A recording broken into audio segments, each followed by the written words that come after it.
Hello everyone, today we'll be talking about the harmless sweetie Sucrose, the alchemist. So let's begin with the research into the character. All information comes from the Genshin Impact Wiki fandom.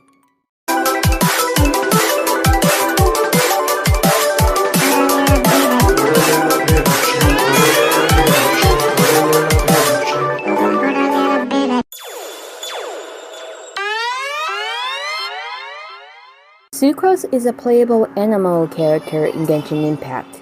An alchemist specializing in bioalchemy, she also serves as an assistant for Albedo, the head alchemist of the Knights of Favonius. Sucrose is a female character in Genshin Impact. Her birthday is November 26th, and her constellation is the Ampola. Sucrose's nation is Mondstadt. She has an affiliation with the Knights of Favonius. Her special dish, Trish's Meal 5v593, a variant of the crab ham and veggie bake. Sucrose became our original playable character on September 28th, 2020. Sucrose's 4 localized voices are Valeria Rodriguez in English, Xiaogan in Chinese, Akane Fujita in Japanese, and Kim Ha-young in Korean.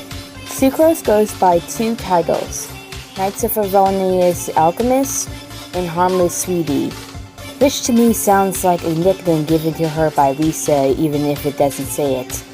Sucrose has tied up long, light green hair with a streak of blue, fair skin, and amber eyes. With a pair of black rounded spectacles, her animal vision is attached as a brooch on her cape collar. She wears an alchemist uniform as part of the Knights of Favonius investigation department. Alongside her mentor Albedo, she wears thick white gloves, black trimmed glasses, a blue corset with a ruffled hem, and a pair of white boots and black high-tied stockings with gardener. Sucrose appears to have some non-human blood, as her ears are a sheer-hairing feature which she conceals as part of her hair. Her outfit, Germinating Wind, is described to be the Knights of Favonius alchemist uniform customized for Sucrose. Sucrose loves experimenting and spends most of her time researching bioalchemy, stating that she likes to discover the secrets of life. Her research often yields numerous results that she often labels every unique valuable as a result of its own. Regardless of how useful said result may be, she spends an immense amount of time researching that she finds herself quickly bored whenever she takes a break. Due to spending most of her time researching and experimenting, Sucrose is a recluse. She has trouble talking to others, and as she frequently worries about unintentionally offending them.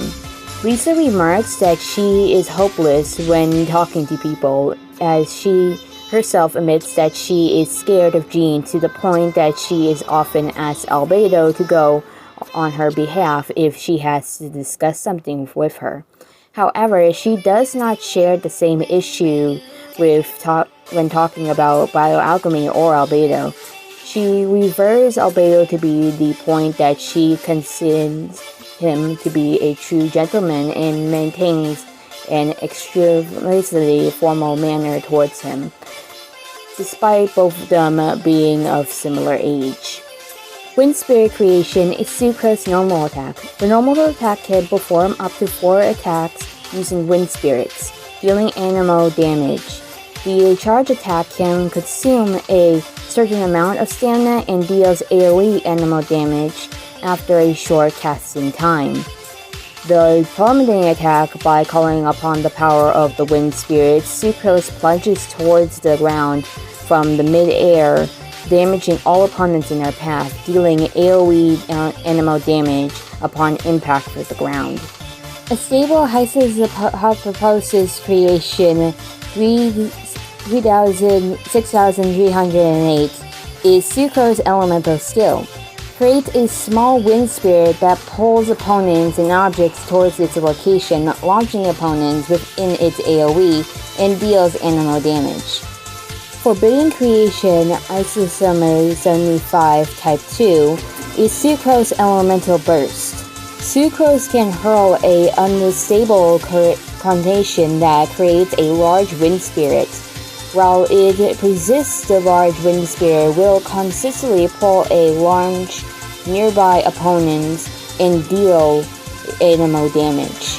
The elemental absorption: if the wind spirit comes into contact with hydro, pyro, cryo, and electro elements, it will deal additional elemental damage of that type. Elemental activation may only occur once per use.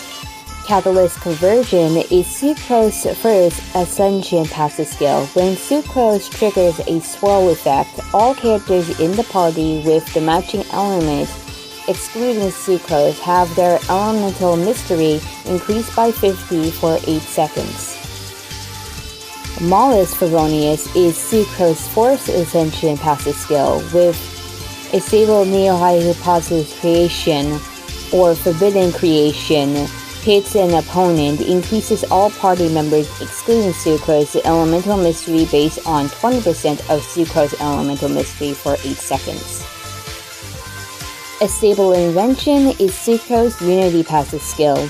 When Sucrose crafts character and weapon enchantment materials, she has a 10% chance to obtain double the product. Sucrose may be the assistant of the genius alchemist Albedo, but they could not be more different in research discretion. As opposed to studying its essence of alchemy and the ability to create new life, she is far more interested in using alchemy to modify existing life, all the better to add a variety and color to this world. Despite her youth, she has already achieved some brilliant results. For example, she has been able to increase the nuclear output of sweet flowers by 17% by integrating them with a special potion. She has also developed a special spray that allows Sunsetias to maintain their freshness for a whole month after being plucked from the branch. Even people who were initially suspicious of her research in clays have come to acknowledge her experimental talents in the field of alchemy after seeing such results. However, she merely considers there to be incidental steps on the path to the successful experiment, rather than the successful itself. Her true aim is much more ambitious than this. It's a secret, and it's also her little dream.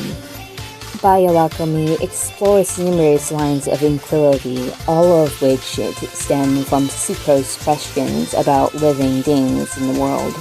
These questions, in turn, are born out of her unstable curiosity and fascination that is far more developed in her more than the most. For instance, Sucrose's curiosity was once drawn to the sweet flower, accepted by most people as simply being a source of sugar. She wondered, although sweetness is clearly the most reliable, identifiable feature of this plant, should that be grounds of limiting its application as we have tended it to? Does it not meant further study?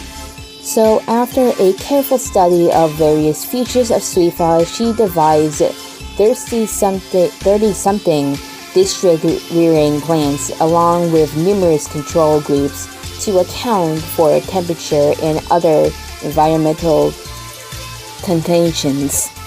And yet her experience still underestimates just how many variants were possible. After the experiment began, Sucrose should found herself with more questions rather than fewer, and the novel discoveries that her experiment gave her inspiration for further research. Sucrose is incredible of leaving questions unattended to. It makes her restless, even guilty, to ignore it.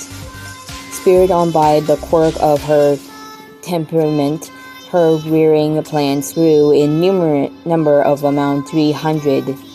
The result was a whole new series of sweet flower strains. Some with tens the number of flowers, some with heads of 5 or 6 times the normal size that could even flow in the wind, and some even producing a sweet-tasting fruit. Months of her experiments later, Sucrose has finally answered very last of one of her questions pertaining to sweet flowers. As she finished writing up her research notes, she let out a long sigh of relief. Though she was physically and mentally exhausted, the sight of stacks after stack of her bioalchemical research volumes stretching around 3 walls of the room gave her a deep sense of joy and satisfaction. To the people around her, Sucrose comes across as quiet, introverted alchemist with little interest in the lives of others. In fact, the truth is quite the opposite. Sucrose is fascinated by absolutely everything that exists in the world. The only thing is, she finds the disciple of social interaction to be far more difficult to master than that of alchemy. In alchemy, the process of trial and error combined with a determination to get the truth is satisfaction to bring you to your answer eventually. But with inseparable relationships, there is an added complication of having the factor in manners, moods, and other unquantifiable variables to make things worse. There seems to be no room for an approach that relies heavily on making errors. Hence, Sucrose decides to avoid such variables at all costs and stick to her familiar methods in satisfying her curiosity. For instance, Sucrose has always been curious about whenever she and Cattail's bartender Donna, both of whom have animal ears, had any shared ancestry. In fact, this was not a private matter, and most people would simply ask the question, but Sucrose was concerned that it would be a sensitive topic. She, for one, did not like people drawing attention to her ears. So she restored to the method she knew best, observation. For 1 whole month, Donna consistently had an unwarily sense that someone was secretly watching her. She assumed that one of the tavern patrons was stalking her and was none too happy about it. Similar genome but ultimately different ancestry, cat connection makes further study. Note: unable to obtain a bone sample thus far. This conclusion that Sucrose had jotted down in her notebook based on her findings so far. Bioalchemy aside, Sucrose made one further discovery from this episode. That is to say, judging by the pair of cat ears scribbles she made for herself after the event, it would appear that she has finally come to comprehend a certain incredibly feline variety of cuteness. She is too shy to wear them in public, however, and only puts them on when only in her room. Once every 3 days, Sucrose ventures into the real world at dusk.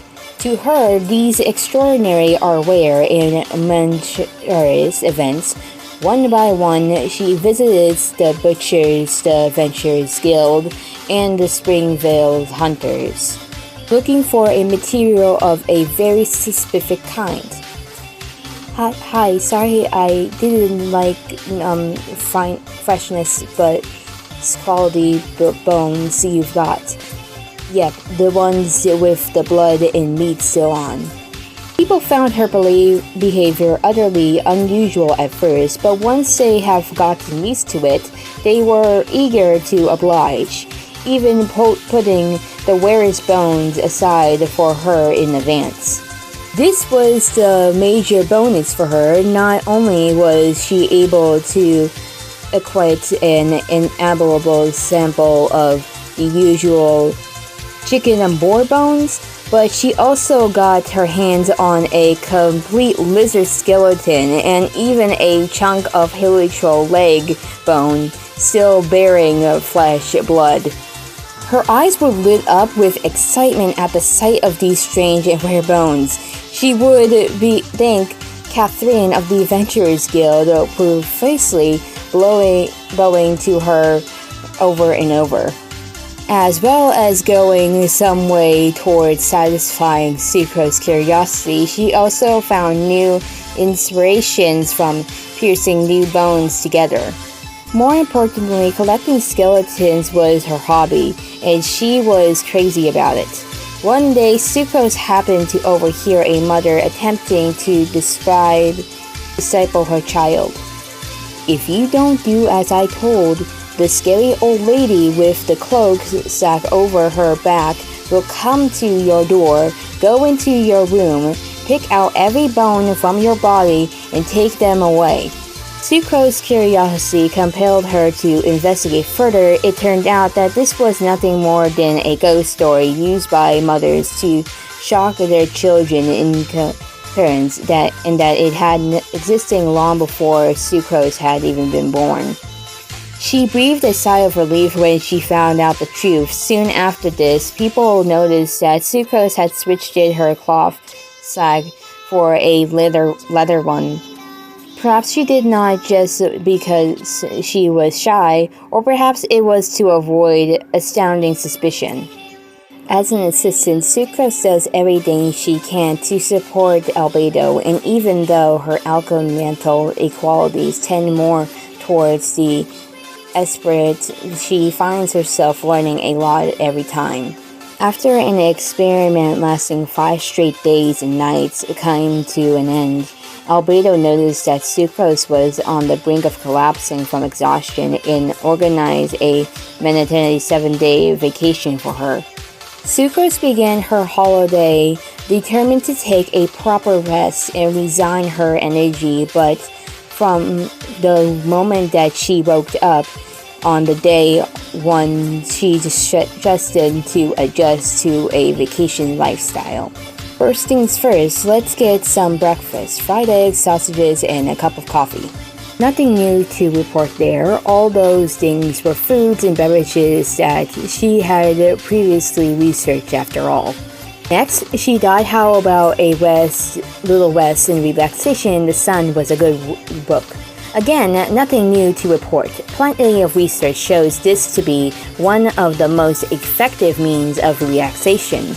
There wasn't a book that she hadn't already read, and there wasn't a query that she hadn't already highlighted, looked into, and later announced it. So then she did some house chores: laundry, dusting, tidying. Check once again. Nothing new to report.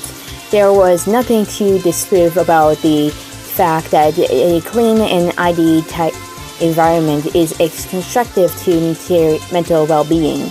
Half a day in, and Sucrose did not have an occasion to ask why or how even once. She was bored, restless, and engaged, and she could not calm herself down. She was desperate to throw herself at a research problem. It didn't matter what it was. She would have happily researched to plotted plans on the terrace, even if nothing came out of it. Anything just to pass the time. But whenever she looked, the lamp glass from her left, the sweet flower in the front, and the centralia in her right was still found her things that she had previously researched in extensive detail. Finally, she gave up and focused herself to go to sleep. The next day, she reported that to the laboratory first thing in the morning. All days long, you have nothing to research and nothing to question. That's not rest. It's torture. Sucrose's childhood was not different from anyone else's in Mondstadt. She had loving parents and had her best friends. Life was simple and beautiful. Her most enduring childhood memory is a story she once heard about a wonderful paradise. Somewhere in the far-flung corner of the vat, there was an undiscovered domain with pretty pink flowers and height of 100 people, teeny tiny floating fairies flying over all the place, and beautiful unicorns and principle of perfection. Sucrose and her two best friends believed that if only they could reach the magical place, they would surely live happily ever after. But time went by and one of her friends left on a long journey with an adventurous Apparence, never to return. The other stuff of dramatic tragedy, her father fell ill and passed away, and her whole personality changed and she broke off her friendship with Sucrose. The promise that they had once had to reunite someday is in the future no longer meant anything. Sucrose felt lonelier than before she ever had felt before in the whole life. They hadn't even set eyes on paradise yet, and already her friends were gone. Well, even if they were destined to never meet again, Sucrose was decided to honor their past friendship in some way. That was when she discovered the existence of alchemy from a book that she was reading. Sucrose realized though she had never had the chance to find the entrance to the wondrous place, she now had an opportunity to be the creator of her own paradise. Thus she began her study on bioalchemy and she poured all of her curiosity and passion into it. Still, she has never once mentioned the story of paradise and her bygone friendship to anyone else. Perhaps one day, when the place she first learned of her in her child's story book finally becomes a reality in the real world, her friends will return. Miss Flower Project 3 version 17 Environmental Trial. Sucrose has a set of strict requirements when it comes to the selection of species for her personal paradise. After experimentation specimens that are up to standards, she tags with pass. At first, she wanted to give exotic sounding names to each of her plants, just like in the stories. But whenever she came to try and name something, she found herself completely at a loss for ideas.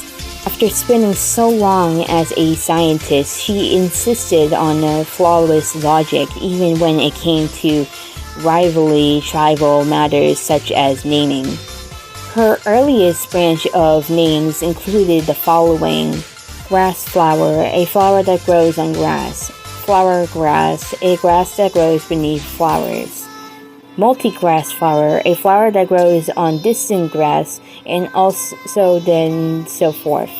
Even such persistent names as these would take Sucrose forever to come up with, far longer than the dissertation of the experiments themselves. In the end, she gave up the naming altogether and simply used a specimen identifiers from her research notes instead. Yes, this meant the names ended up being much longer, but anyways, Sucrose is the creator of paradise. So why shouldn't she get to name things anyway she wants to? It was on an afternoon just like any other that Sucrose received her vision. Ready to begin her 159th decision seed simmering experiment, she poured her carefully crafted alchemical solution into the concoction. Initially, the cauldron hit a boiling point and the entire room filled up with steam. Sucrose rushed to the cauldron, anxious to see what new transition had occurred in time. In her experiment, she was even burned both of her hands on the lid of the cauldron. Much of her disappointment, however, the dandelion seeds had once again burned into a crisp. But there was something new there, too. Lying in the midst, the black dandelion seeds was a vision. And yet, rather than pouring out the liquid and taking her vision, she first thought for the moment, then lit up the fire again to continue steaming the contents in the cauldron.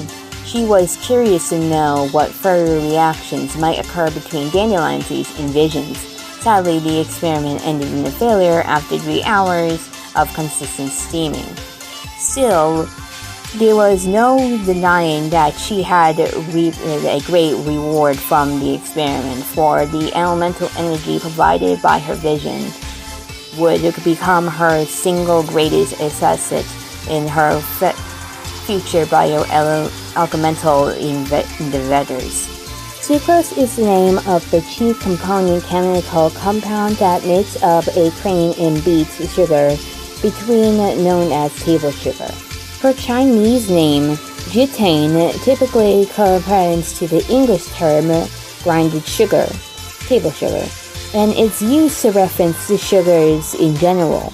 Sucrose would be zutane in Japanese. Her name is Sucrose, matching her English name rather than her Chinese name. Her constellation, Ampolla, is Latin for the flask. So couldn't really find any fun facts on Sucrose that I could use, but anyhow, that ends to today's character information Genshin Impact Edition. Next time, we'll be talking about Klee, and then move on to Mona, Jean, Ilua, and Venti, so we can get on to the leeway characters of Genshin Impact. See you next time, everyone. It's gonna be a big bombs away for sure.